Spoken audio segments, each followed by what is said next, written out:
In today's video, we are going to solve chapter 16. I have done this chapter previously, that's why it's so incomplete. So we will simply review the question in the today video.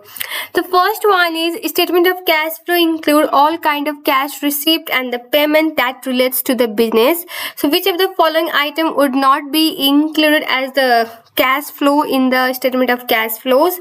So dividend paid to shareholder. Yes, we are dividend paid is your cash outflow, so it will be included in the cash flow. So in cash flow statement we include all the cash outflow and all the cash inflow. So any non-cash item is just added back or deducted, right? So dividend paid is the cash outflow, so obviously it will be the part of the cash flow statement. Now B, proceed of right issue. So in if we are issuing the right issue shares, that means cash will be come in, so again it will be the part of the statement of cash flow. Now third, loss on the sale of motor vehicle. See, it's a loss, it's a non-cash item, right? So we have deducted this figure while arriving at profit for the year in the P&L. Now while preparing the cash flow statement we need to add it back. So it's not a cash inflow and outflow, so that's why it should not be included. And payment for new building, again we are paying for the purchase of new building, so cash is going out, so it will be the part of the cash flow statement. Now question number B, 2. IAS 7 statement of cash flow explain what should be included in the section of the statement. Which of the following statement about cash flow is true? An investment in a cash equivalent is included within the investment activity. See, whatever the cash and cash equivalent item like your overdraft or any like bank, whatever the amount is which can be liquidated in the less than 12 months, it is considered with the cash and cash equivalent, right?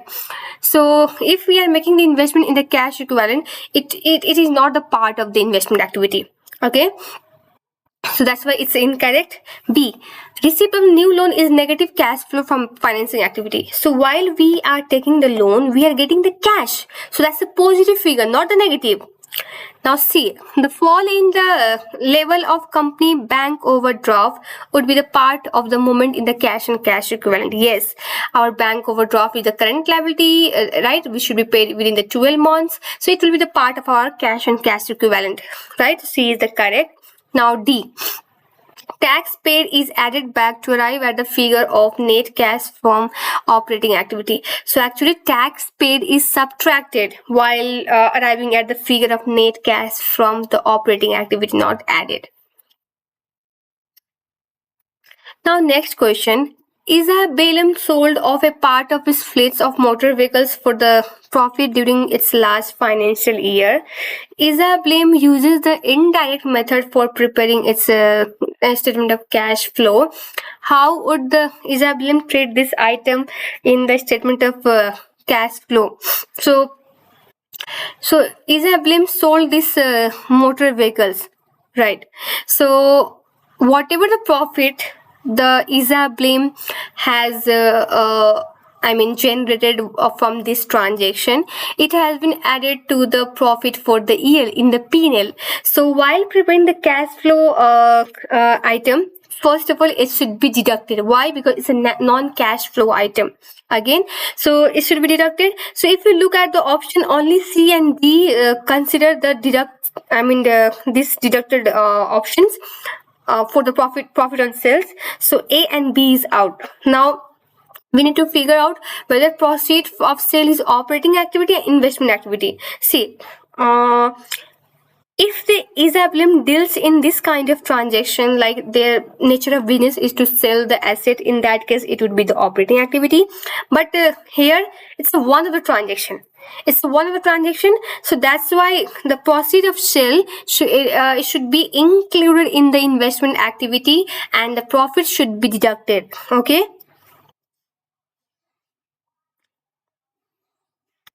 Now next, Bintalis sold equipment for the profit of 70,000 in 20x7.